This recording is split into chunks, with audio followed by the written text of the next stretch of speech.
Assalamu alaikum. I'm Yasir Ali. To continue our discussion about fundamentals of petroleum engineering, here we'll discuss that how oil and gas was formed underground, that is origin of petroleum. Up till now we have discussed what is petroleum, what is a petroleum reservoir, and two basic properties of a petroleum reservoir, that is porosity and permeability.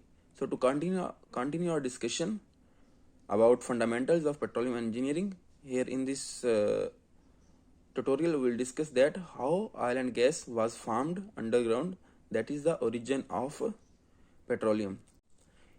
In order to work and grow in oil and gas industry, it is very much important that we have a clear idea that how oil and gas was formed underground. So inshallah, after watching this tutorial, you will be able to answer this question that how oil and gas was formed underground. So let's start our discussion, that is origin of petroleum. Introduction. Talking about the introduction regarding the formation of petroleum, there are two theories which explain the origin of petroleum. The first theory is inorganic theory and the second theory is organic theory. Talking about the first theory, it is just of historical importance and is not accepted nowadays. At present, most authorities favor organic theory. That's why our main discussion will be on this theory. As mentioned, right now most of the people, most of the scientists who work in oil and gas industry, they believe that oil has been formed as per the explanation of organic theory. This other theory, that is inorganic theory, it is just for the historical importance that most of the people, 90% people, don't believe on this theory. That's why our main discussion will be on the second theory, that is organic theory. So to understand the origin as per the explanation of organic theory, the first thing we need to understand is about the layers of earth. We know that our earth is composed of three main layers, as we can see on this slide.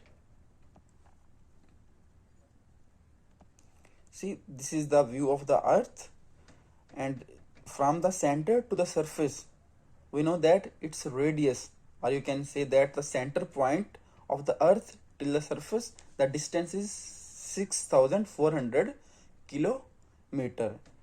And this thickness of the earth is composed of three main layers.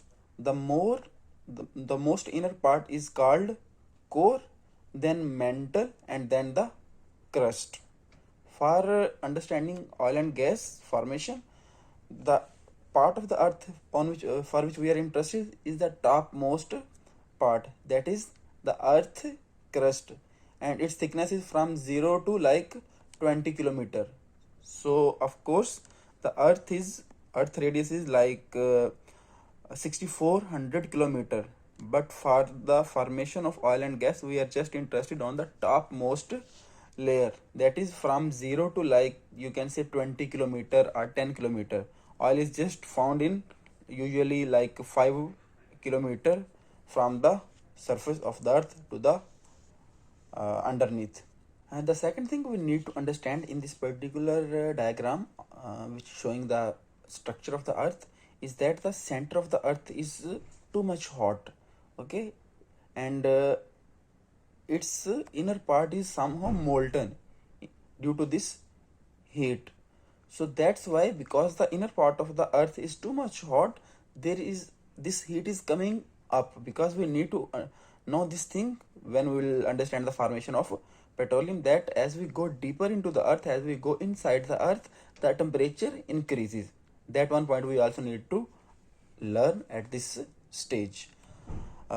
Just one thing I want to clear over here, that of course we will understand the structure of earth in much more detail when we will study the geology of the earth. Time being, we just need to understand these 2 or 3 points, that the earth is composed of different layers. If we divide broadly, there are 3 layers: the topmost crust, the intermediate is mantle, and the most center part is core.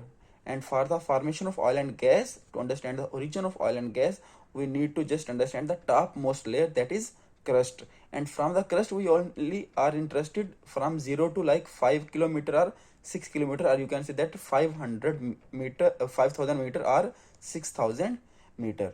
So we'll just focus on the topmost layer, that is earth crust. Here we have a second picture which is just the magnification of this topmost layer, that is from 0 to 5 kilometer or 10 kilometer. This picture, I believe that most of you people are already familiar with this picture. When you travel across a mountainous area or a desert area, you can see the around that uh, the mountains or the other surface of the earth is seems like composed of different layers. This picture is hopefully you are familiar, that you can see, for example, here we see this layer is same layer, then the color changes, formation changes, then you can see that here is an other layer, then we can see that here is another layer. Okay, these different layers show the different time that this surface was made, this layer was made after some time, then there was some gap, then other layer was made, then this other layer was made. So in this way, as we move from top to bottom, we see that these layers form early and the upper layers are most recent layers.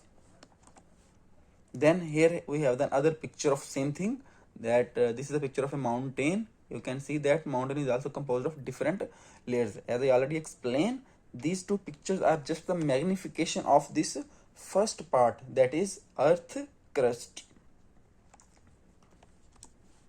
Okay, up till now we have seen the structure of earth briefly, that the central part of the earth is is of so much heat, and the topmost part is crust, the intermediate part is mantle. Now we need to understand this concept known as weathering and erosion, because our earth undergo different changes, rain, heavy wind, volcanic activities. So what happens, the surface of the earth, the crust of the earth break and remake, build and break. Okay, so for example, here you can see this is a mountain. Okay, when there will be some different effects, as I already explained, that due to rain, due to wind, due to volcanic activities, due to earthquake, this part will break and slowly this part will fall down.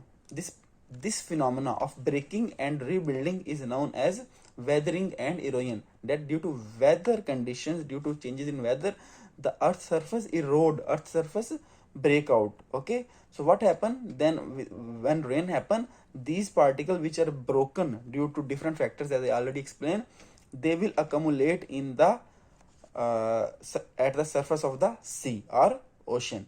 These are different pictures of the same concept I already explained, that due to rain, due to wind, these particles will break, then they will accumulate in the sea, in the bed of the sea. This phenomena is weathering and erosion. This phenomena is continuously happening, although it takes some time, like certain years to happen, but it is continuously happening. Now we have the two concepts, that structure of earth and the weathering and erosion. Now, as I explained, that due to weathering and erosion, this surface break and make the surface inside the water, that is sea. So what will happen, we know that the creature inside the sea, inside the ocean, is more than the creature on the earth. The plant and animal which are present in the sea, they are more in quantity than on the earth. So what happens, these plants and animals are continuously being die, they are continuously being dead.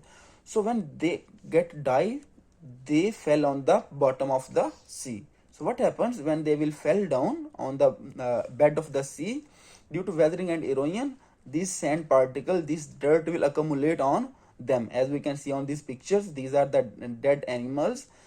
When they will die, they will fall down on the sea bed, and due to weathering and erosion, these particles, this sand particle, this mud particle will fall on them, and slowly there will be a layer of mud which will accumulate on these animals and plants.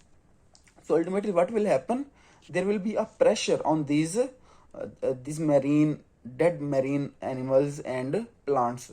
There will be a pressure, there will be a force from top side due to the accumulation of these this sand particles, this mud. Okay, and there will be a temperature, there will be heat from the bottom of the earth. So due to this heat from the bottom and due to pressure from the top side, these dead plant and animals will convert ultimately to petroleum. Okay, this is the explanation of organic theory of origin of oil and gas. Now we'll just read the slide and we'll see that any point is left to explain. The small dirt particles, sediments flow with the air and weather and cover the dead animals and plants. The layer under which dead plants and animals are buried compress these biological material. Biological material also gets heated from the center of earth. This high pressure and temperature convert these dead animals and plants into petroleum. So in this way oil and gas is formed.